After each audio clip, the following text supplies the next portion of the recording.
where you got the meat sweats just thinking about it. This pistol confused me on the first few magazines. Yes, it's an expensive double stack 1911. Yes, it's compensated.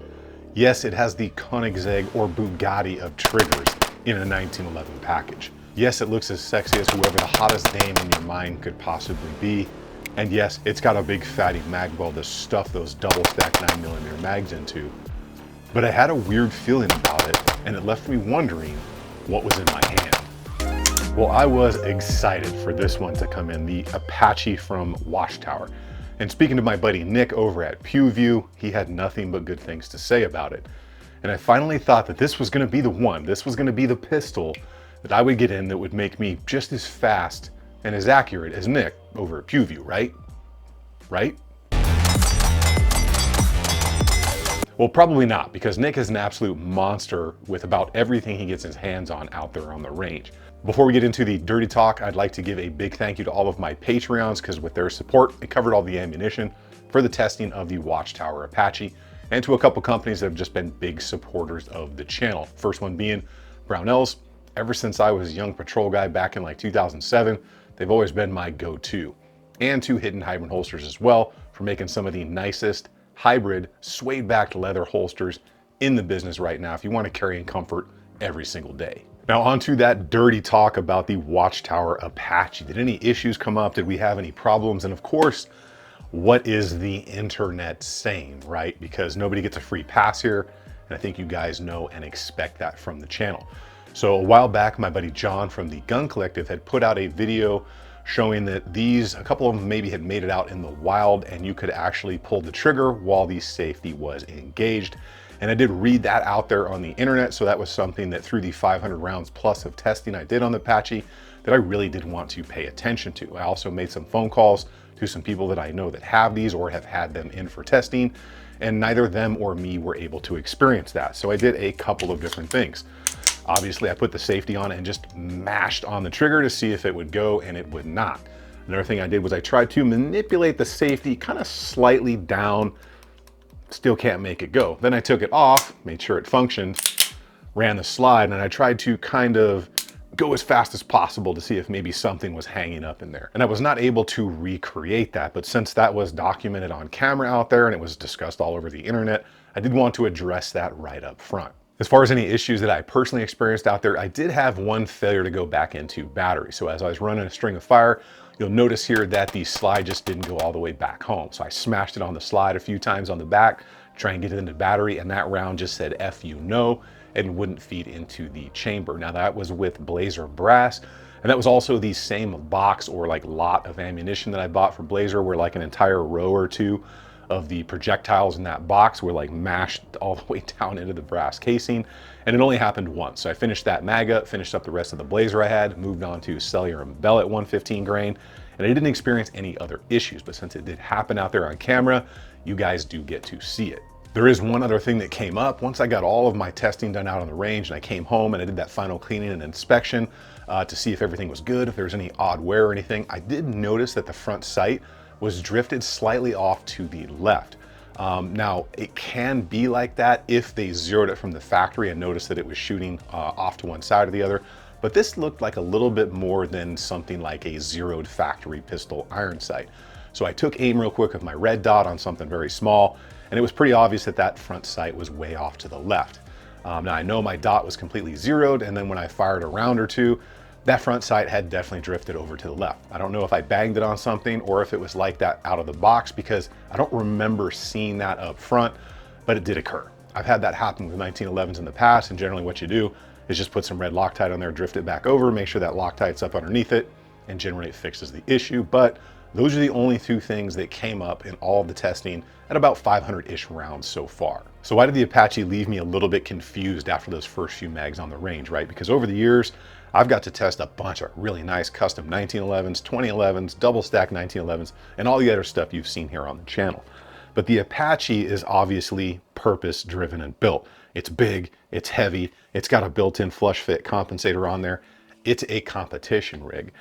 But when I started running it out there, it just felt a little bit different, because since it's heavy and has all that stuff on it, it pretty much handles the recoil on its own. So when I would press out and start shooting, I would find myself like overdriving the pistol and I would start muzzling down, and I was just trying to force the gun too much, kind of more similar to how you would hold and run a striker fired rig because you get more felt recoil. You just don't have to do that with this. And it had been a while since I kind of tested something at this caliber as far as the build and the recoil and everything. So I just had a little bit of an odd feeling. Now, once I got dialed in a little bit, everything changed. I sped up like crazy. And I mean, I did some of the fastest shooting I have ever done in my life while maintaining good hits. Now, it wasn't all A zone, right? I had some C and some D in there, but at the pace I was going, I was pushing every single limit of my capability with speed and accuracy. So after the 500-ish round day I had out there, I left that range like a kid with an absolutely big smile on my face. And I did run it in a couple of different configurations. I ran it with the light and without the light because some people seem to hate the fact that I'll put an optic or a light on a pistol, even though that's what they were built for. And then other people want to see it. But I really want to make sure that both sides of that coin can get a view of what the recoil is going to look like, so you can make your own decision on how you would want to run it. But me personally, I think that the light just fit.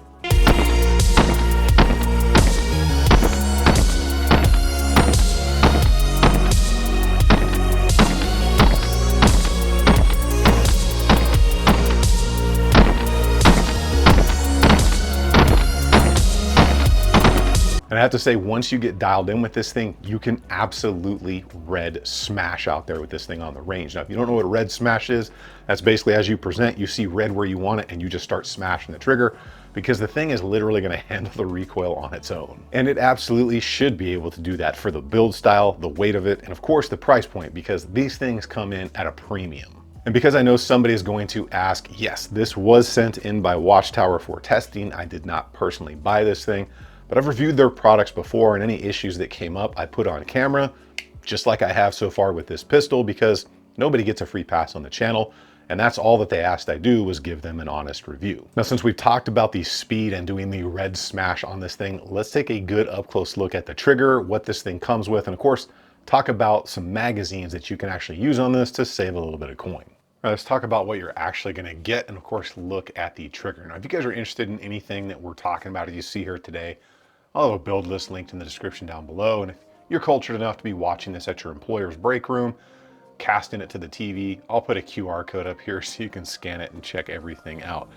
But you are going to get your pistol, of course. You will get this nice kind of hard shell case. It'll have the little Watchtower logo in it. You will get all of your traditional stuff. You get 2 magazines with it. One is going to be your standard flush fit, and the other will be the Extendo 20 rounder. Very nice. It doesn't have the label of the company that's making these, but I'm willing to bet they're probably made by Checkmate. So you do get those 2 with it. You'll obviously get your instruction manual, warranty card, a little bit of Loctite for your optics mounting setup. An RMR plate came with mine, and then your traditional lock.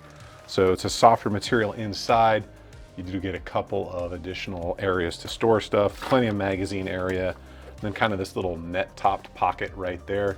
So overall, pretty nice setup. Now, talking about other magazines quickly here, of course I ran the factory ones that ran just fine. I did run another Checkmate mag that I had laying around. A couple of these ran perfectly. I did run some Kimber branded ones, which ran perfectly. And I also ran the more budget friendly Duramags that I got with my Springfield Prodigy. And none of these magazines gave me any feeding problems or issues at all, which is always nice, because I want to say these things are like 70 bucks a piece. I think you can get these things sometimes down around like 38 or 40. So pretty cool that you can save a little bit of money there. Now, how about a good look at the trigger here? So a little bit of standard take up like you see on any 1911 or 2011 style pistol. Take that safety off, wall, and just an immediate break. Super crisp, super clean on the break and the reset. Everything you would expect from a more custom pistol like this one. Let's go ahead and put this thing on the gauge. I want to say it's right around 2 pounds, at least that's what I feel it's like, but we'll give it 3 pulls on the gauge and see what we get. All right, pulling from the center since it's a 1911. 1 pound and 1 ounce. So I'm gonna pull a little slower this time. Might have gone a little fast on that. All right, so again, from the center of the trigger, 1 pound and 4 ounces on that one. Do the final one here.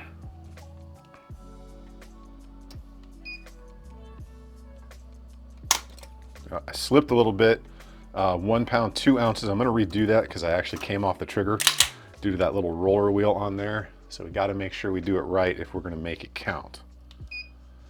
Okay, all the way on, center, 1 pound, 7 ounces. So any deviation in that, I'm willing to bet is just me working the gauge, but that thing is just absolutely nasty. So good look in the hand right there with that mag well. There's your extended mag in there, and then your flush fit mag. So this thing, it's a lot of gun, but man, is it nice. Now the build and the specs on this thing, it's obviously built tight. It's a more custom pistol, but it's extremely smooth out of the box. Generally, when you get more custom 1911 style stuff that's tight like this, there can be a bit of a break-in process, usually with the 124 grain NATO stuff. I pretty much used all 115 grain here and it ran just fine. Now this is a full-size competition style 1911 double stack. It's PV coated on the barrel, the slide, the frame. The grip module is a very cool Kevlar carbon mix that has a slight gray matching tone to it with a very aggressive texture on it. The magwell is included. It's made of aluminum. It's machined parts. It's got a full pick rail out on the front. It's got ambi safety selector. It's a 4140 steel frame, 416R stainless slide. The barrel is a 116 and 6R. As far as the weight and the size go here, it's 8.6 inches long and either 6.2 or 6.75 inches tall, depending on whether you're using the flush fit or the extended magazine. And she comes at a thick and hefty 2.4 pounds with no magazine. What do I like and what do I think could maybe be a little bit better here on the Apache? So the thing runs like an absolute dream. Obviously, it is a looker with everything that's done to it. The workmanship here does seem to be very nice. It's very smooth, it's very tight. Everything from the coating, the slide cuts, the optic mount, the included iron sights with it, everything seemed to be good to go. Even the slide stop, slide release, because that's generally one thing that I knock double stack 1911 pistols on, because I run that with my primary hand, and generally when you have these modular polymer grips on there, there's just not enough meat to really run it how I want to. I don't use my offhand like a lot of people do, and they seem to have given us a little bit of an extended one with a little bit more meat on it. So for me, that's a big positive. And of course, the trigger is absolutely awesome. Now, if I really had to pick this pistol apart, there are going to be 3 things that I'm going to bring up here that I think could make it just like that 1% better right out of the box. The first thing I'm going to say when it comes to the magazines, even though we talked about you can use some of the cheaper Duramags and stuff, for the price point of $39.90, I would really like to see 3 magazines come right. That is kind of my magic number. Whether it's a duty pistol or a true competition pistol like that, you're generally going to want at least 3 magazines. So you can get some budget options, but out of the box for the price point, that's what I would like to see. The next thing, and this is something, again, I hit just about every double stack 1911 on, is I would really like a little bit of texture on the magazine release right there. Now, I didn't miss it. I didn't have any problems with it. And I know it's threaded, so you can put one of those big competition style magazine release buttons on there. But that's just not my thing. So I'd like a little native texture. And I know you competition guys are probably going to disagree with me because you're going to put one of those big buttons on there, but that's just me, right? So one of those little touches that I think would be cool. And the last thing I'm going to say that would make this thing like absolutely badass would be to move the front sight onto the compensator itself. Now I know that might be a little bit tricky with that minimal amount of space right there, but I think that would look just super sick and just kind of be the icing on the cake. And because I know someone's probably already fired away, melted down the keyboard and saying, it's not worth it, right? Because that always happens when you review a more expensive pistol. When you get a more custom geared double stack 1911 like this, or any kind of full on custom pistol, it's just never going to be cheap. There are some kind of mid-level and some more budget friendly style stuff out there, but it always just seems to be once they make out in the market, you get what you pay for. But there are other examples out there modern that do very well. You can get yourself an Atlas for like $6,000 plus. You can get into like a Bull Armory Blaze or Air, which doesn't have the compensator and runs you about $3 grand. So there is other stuff out there. The question is, what do you want it to look like? What do you want your coatings to be? Do you want a flush comp on it? Do you not want a comp on it? There's a lot of things to take into account, but ultimately, when you get something kind of at this level and up, you're just gonna pay a premium for it. So the real question is it for you? If you want a super sexy looking double stack 1911 with a flush comp, a really cool setup for the optics mount with some iron sights in it that runs like an absolute champ, has your magwell included, then yeah, it's probably for you and you're not gonna mind spending 3.9 on it. Now, if you're a tepid buyer that really doesn't know, or you got the meat sweats just thinking about it, then maybe it's not for you, because we all have a different budget. We all have different amounts of discretionary spending. So you've got to make that decision for yourself. Now, if you're interested, I don't think you're going to be disappointed in any way, but you have to really want it, if that makes sense to you. Because I have things that I've spent money on and I was not really enthused about it after I did. And then I've had other things where I spent a lot of money and I was super happy with it. And that's kind of just how it goes. You really got to want things. But I'm really curious kind of what your most expensive thing is, right? Whether it's a rifle or a pistol, because like my URGI that's set up with like my PEC and a SOCOM 3, Unity and an EOTag, like everything you could possibly want on like a true battle rifle, that thing was like over 7,500 bucks, right? And I had to like build that over time. So I'm curious, you know, what is your limit? What's your budget? Or what is your most expensive rig? You know, I really want to know down in the comments and just kind of see where the market is at right now. Make sure you guys check out that build list, get subbed up to the channel. Remember, if you stay ready, you ain't got to get ready. I'll see you all on the next one.